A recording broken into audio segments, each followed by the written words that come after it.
This session is entitled, Why Does Astrology Work? Now, in the delivery of this session, I'm going to be reading off the learning material provided. And occasionally, I will pause the reading to give a commentary on the points just read off.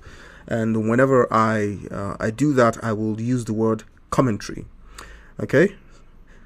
So, why does astrology work? This is session 1 of 6 sessions, which are part of the program for teaching natal chart synthesis.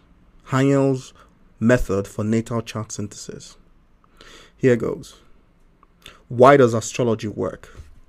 The session for today is just basically an introduction, and we're going to go through the basic tenets of astrological thinking, because the idea is to be able to demonstrate the effectiveness of natal chart synthesis and to illustrate the difference between the analytical methods in chart delineation, which are very well known, and my approach with natal synthesis, which is much harder because we are dealing with many more variables at the same time. So what I want to do with this 12-hour program is to teach my method or the method that I use in natal chart synthesis. I developed this method based on my 30-year experience examining thousands of natal charts. I can't really say I got the method from a specific book or video, but little bits of wisdom here and there from different places have all come together and helped me put together my own method. And that's why I have developed this online program so that I can demonstrate and share this with others. Commentary. Now, I have been involved one way or the other with astrological thinking for 30 plus years. I got my first book when I was about 12 to 13 years old. So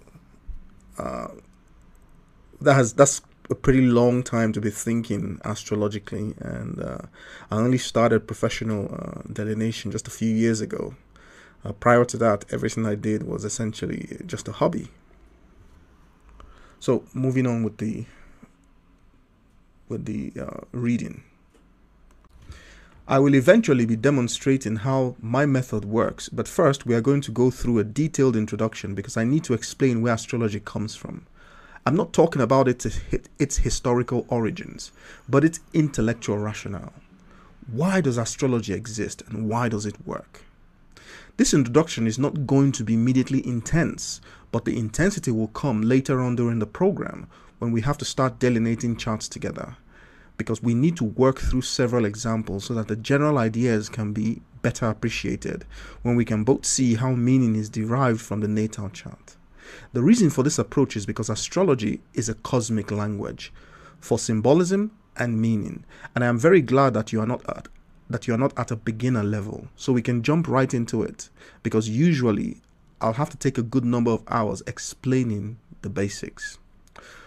What I want to start with is the simple question of what astrology is and why it works. What is astrology and why do mainstream scientists, the people who professionally pursue knowledge, even the behavioral scientists, why do they scorn at astrology? Why is astrology not more mainstream, and why has it been relegated to the pseudoscientific field? I've had a lot of people, because I do a lot of podcasting in the field of science, come to tell me that I should cut out the astrological part of my podcasting and just focus on mainstream science topics. I refuse, and they don't understand why. Look, why do you conflate science with pseudoscience, they ask me. And I say, well, that's your perspective since you see astrology as pseudoscience. But I wouldn't spend a day with astrology if I didn't know it to be true in terms of why it works. Even though I try to explain why it works to them, it just doesn't register to these skeptics. So what I intend to do with these online tutorials is to explain why astrology works from a vantage point which includes some scientific thinking. Commentary. Now, anyone who's fond of my channel, or if you've been looking through the work I've done, as my work predominantly is not based on astrology.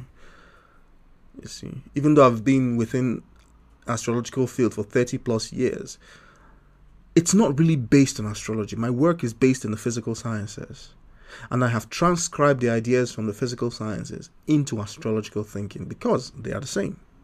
Now, if astrology is going to have a proper footing, it needs to have explanations and rationale that come from the physical sciences, just like you have astronomy or you have cosmology. What is the difference? Okay?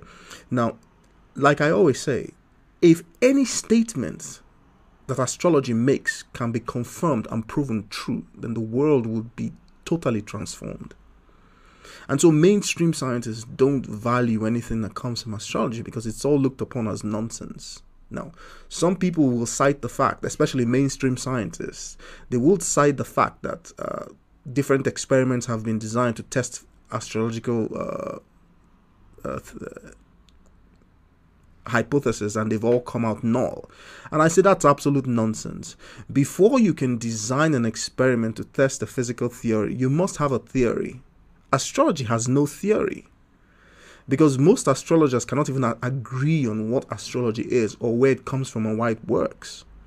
And this is supposed to be a moot point, because if the underlying mechanism is known, then who cares how many astrologers agree? Consensus is not required for truth. Truth is truth, even if there's only one person that believes it. So what I'm doing with this first session is to lay the groundwork for a physical theory of astrology. Now, experiments can later be designed to test different aspects of that physical theory. Okay? But you cannot test what you do not know. And there is no physical experiment that tests the whole of reality. Experiments test specific aspects of a theory. That's what they do. So with no theory, no experiment can be designed. So that means that every experiment that has been designed to test astrological reality is complete tautology. It's complete nonsense. Okay? So moving on. The reason why astrology works is because